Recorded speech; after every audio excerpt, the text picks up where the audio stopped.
Hello बच्चों, welcome to Govindan classes. आज हम क्लास 11 का बहुत इंपॉर्टेंट चैप्टर स्टार्ट कर रहे हैं, depreciation. What is depreciation? Depreciation means gradual decrease in value of an asset is called depreciation. अब ये डेप्रिसिएशन वर्ड कहां से जनरेट हुआ? It is derived from Latin word depretium.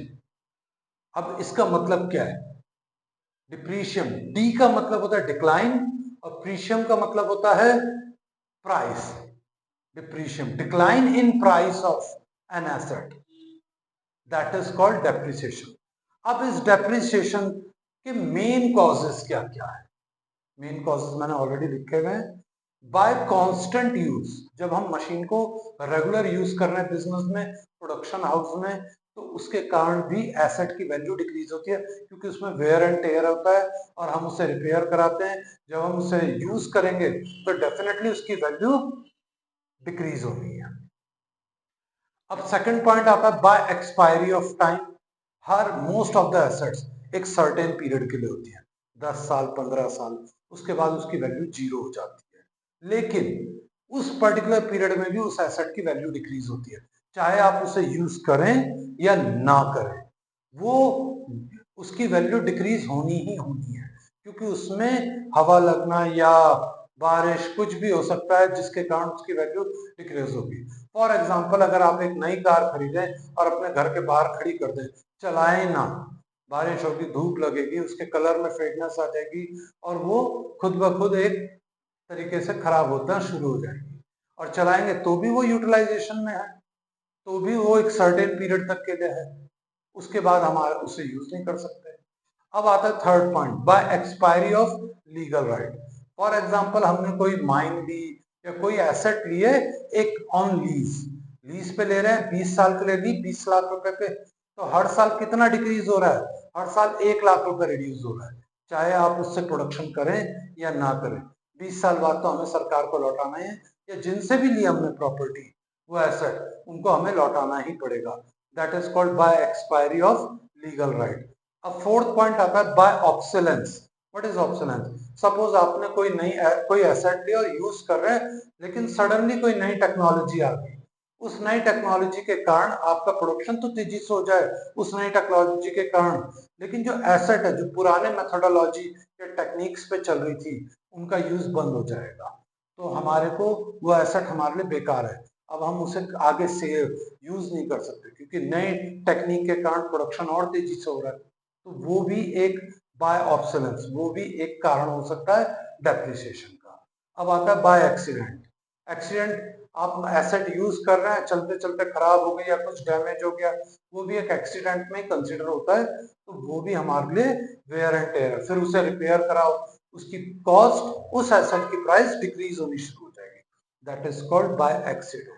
अब आता है बाय डिप्लेशन। डिप्लेशन बेसिकली ये माइंस में यूज होता है, जितना हम एसेट को यूज करेंगे, उसमें से प्रोडक्शन करेंगे मटेरियल का या कोल का या मिनरल्स का, तो वो एसेट की वैल्यू, या ऑयल वेल्स में भी यही होता है, जितना यूज करते जाएंगे वो उतना ही खत्म होती जाएगी, दैट इज कॉल्ड डिप्लेशन। उसके कारण भी एसेट की वैल्यू डिक्रीज हो जाती है।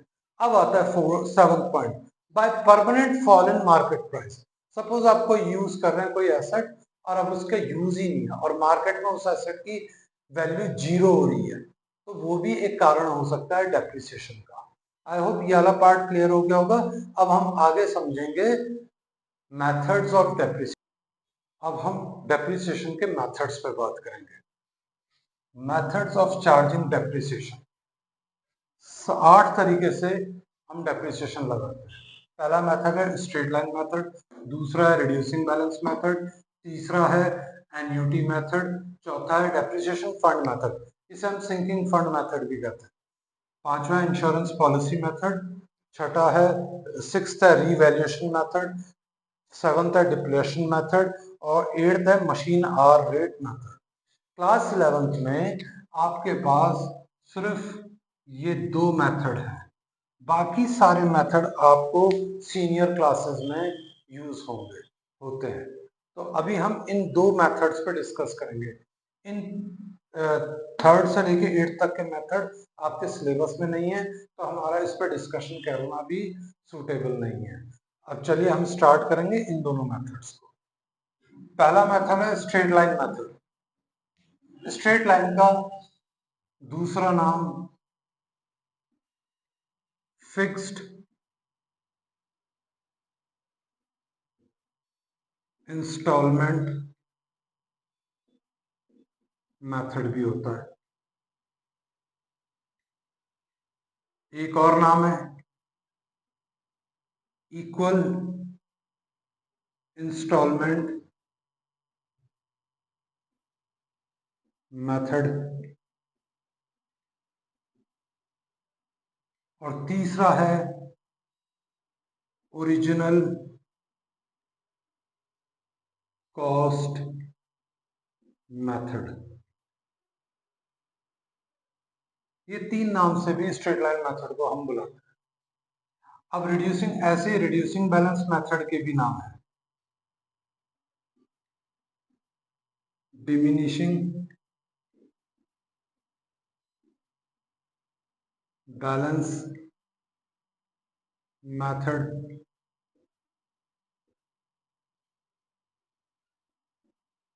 दूसरा है balancing method,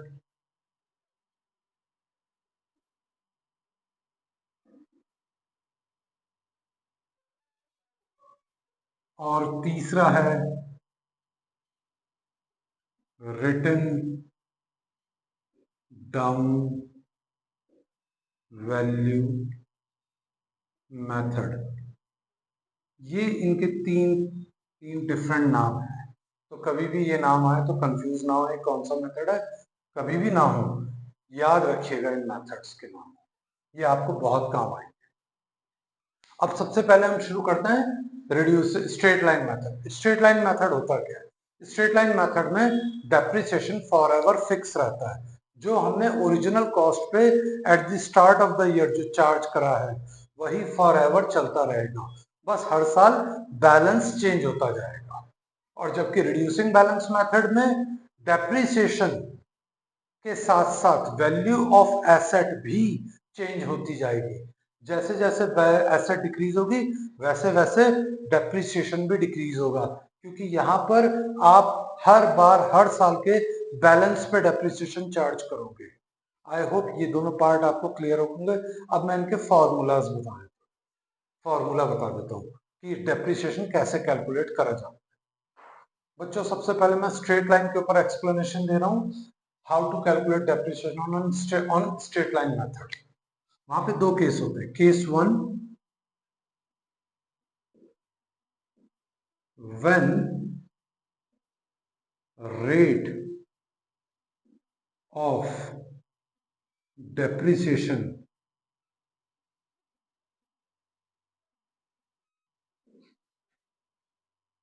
is not given in the question। तब डेप्रिसिएशन कैसे कैलकुलेट करते हैं? Depreciation equals two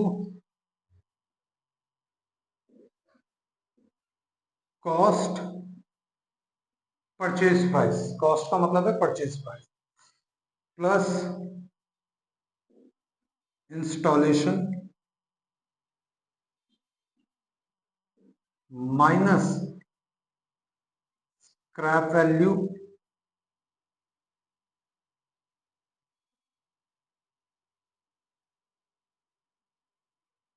upon estimated life of an asset। ये इसका फॉर्मूला है डेप्रिसिएशन निकालने का। अब इंस्टॉलेशन का मतलब क्या है? आपने कोई एसेट खरीदी और उस पर जो एक्स्ट्रा एसेसरीज लगाई है या फिटिंग चार्जेस लगाए हैं, दैट इज कॉल्ड इंस्टॉलेशन।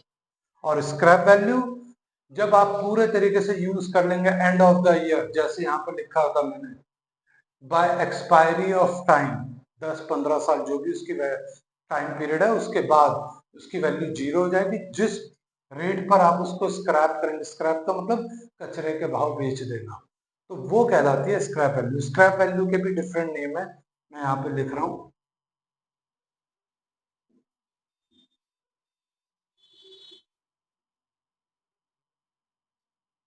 सबसे पहला है रेसिडुअल वैल्यू,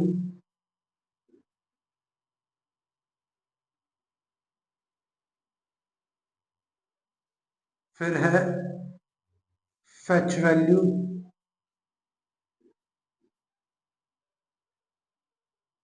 तो तीसरा है ब्रेकअप वैल्यू। ये आपका वाला ब्रेकअप नहीं है, ब्रेकअप वैल्यू। ये तीन नामों से हम स्क्रैप वैल्यू को बुलाते हैं, ये भी ध्यान रखिएगा। Life, estimated life of an asset, ये हमेशा क्वेश्चन में दी होगी जब भी आपको रेट ऑफ डेप्रिसिएशन ना दिया हो। अब आता है second method,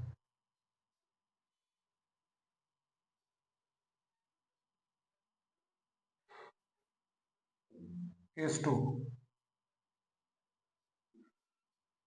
when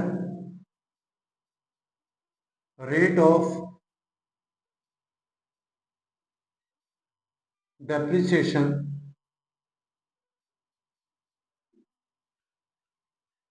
is given,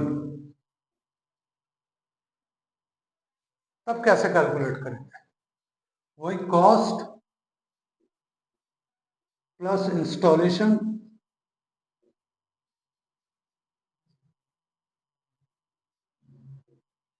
into rate upon 100। ये सबसे सिंपल है, यहां तक कोई दिक्कत नहीं आएगी। आई होप ये दोनों मेथड क्लियर हो होंगे। अब हम करते हैं रिड्यूसिंग बैलेंस मेथड पे बात। रिड्यूसिंग बैलेंस मेथड में एक ही फॉर्मूला होता है, depreciation equals to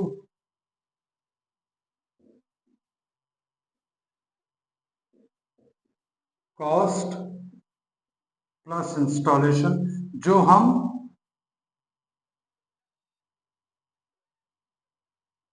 into rate upon 100, ये कैलकुलेट करें। और हर साल का जो बैलेंस आता रहेगा उस पर हम ये रेट ऑफ डेप्रिसिएशन कैलकुलेट करते रहेंगे। और जबकि स्ट्रेट लाइन में बस एक ही बार कैलकुलेट करना है और हर साल वही डेप लगता रहेगा। आई होप यहाँ तक आपको क्लियर हो गया होगा। अब मैं आपको नेक्स्ट लेक्चर में आपको एक फुल क्वेश्चन करके दिखाऊंगा स्ट्रेट लाइन मेथड का। And please subscribe my channel.